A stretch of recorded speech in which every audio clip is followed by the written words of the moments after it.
Hello there, welcome back to my views and news. This video is purely analytical, my views on my views about Ethiopian PMR. It's not based on any information which I've received from inside, but it's a reflection of what I uh, believe about the intentions, the plans of the Ethiopian PM Abiy Ahmed. What is his vision of Ethiopian security, economy, development, peace, uh, institution building, politics, etc. I will cover I'll focus on four main areas in this video.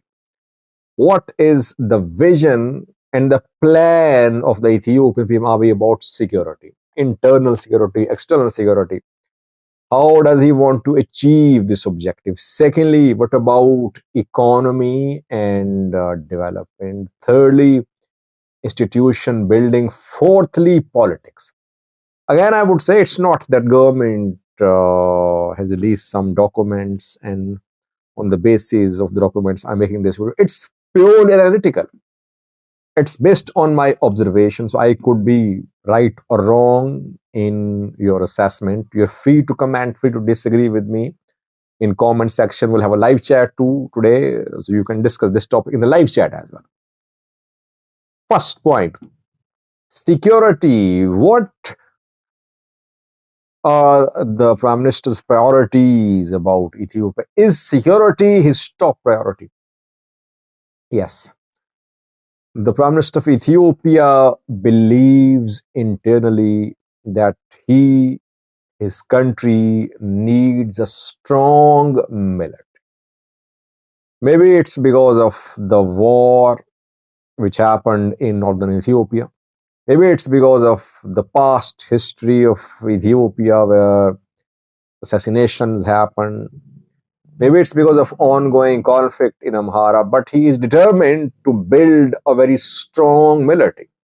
Just yesterday we heard that he said that by 2030, in the next 6 years, Ethiopia will have the strongest air force in Africa. Ethiopia wants to surpass Egypt here. It means huge military spending. It will go on whether there is peace in Amhara or not, whether Ola and government reach an agreement or not. He will continue focusing on building a strong military. Why? Because military saved his government. Modern drone saved his government. His government was about to collapse when Tigray fighters had reached North Shore zone, Oromia special zone of the Amhara region. It was ENDF. It was foreign military support which saved his government. Support from Eritrean government as well. Military support. So we could see a similar situation in future as well.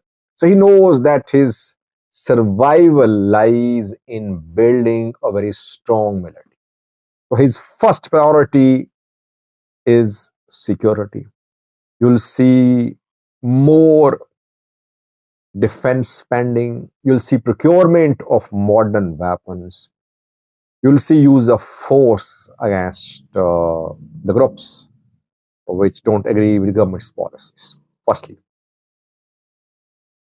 And by the way, Ethiopia is in the process of building a new military because military, when EPRD was in power, was dominated by Tigrayans. Tigrayan military officers, Tigrayans were in key positions back then.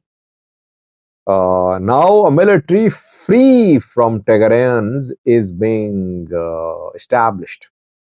This military perhaps is less ethnic.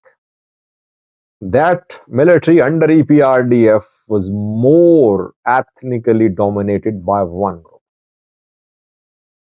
Firstly. Secondly, institution building. Does he really believe in building independent, transparent institutions? No. In the last 6 years since he came to power, he has not built a single institution so far. Rather, he weakened institutions. People would say, Sajid, ENDF is also an institution. Yes, I agree. I talked about that in the first point. He is working on building a strong ENDF, yes. But what about other institutions? ENDF is not the only institution. What about independent judiciary, independent media, independent accountability mechanisms, independent parliament? We can go on and on. What about Orthodox Church of Ethiopia? Does he really believe in building, in backing the establishment of institutions which are independent, where government cannot influence? No. He believes in controlling institutions, maybe weakening institutions as well.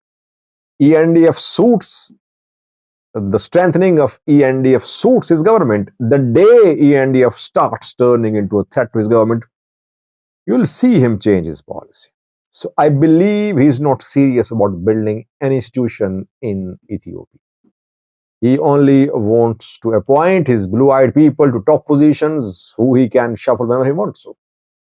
Second point. Thirdly,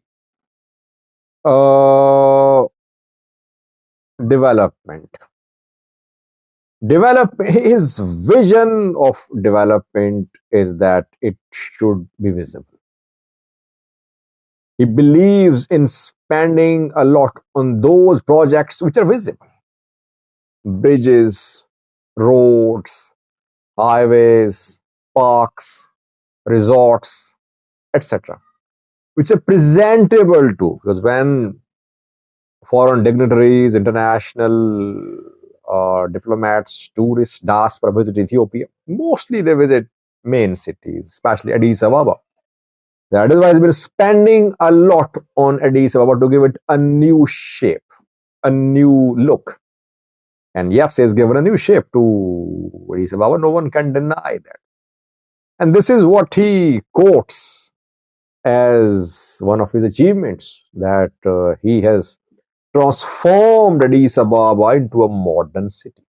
So his vision of modernity is that the cities, the towns should have modern buildings, modern infrastructure, etc. What about investment on human resource? What about creation of jobs for youth?